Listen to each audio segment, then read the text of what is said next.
কি হয়েছে? কাঁদছিস কেন তুই? আর কি তোর শাশুড়ি কি বলেছে বল? কাঁদিস না এরকম, তোর বাবার আমি কথা বলবো, চুপ কর।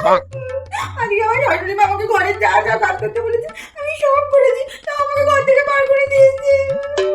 এরকম কিরকম পাঠিয়ে দিল? তুই কি এমন করেছিস আমাকে শুরু থেকে বল দেখি। আমাকে আজকে শাশুড়ি বললো যে আমি রান্নাঘরে দুধ বসিয়েছি, দুধটা দেখো যেন বাইরে চলে না যায়। আমি তো ওই জন্য রান্নাঘরের দরজাটা বন্ধ করে ভালো করে তালা লাগিয়ে দিয়েছি। তারপরে শাশুড়ি এসে আমাকে বলে দিল।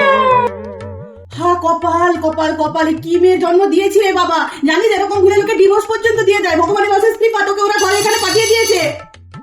এই তো শাশুড়ি ফোন করছে। হ্যালো, হ্যাঁ দিদি ভালো আছি। আর আপনার মেয়ে আমাকে ভালো রাখতে দিলে কই?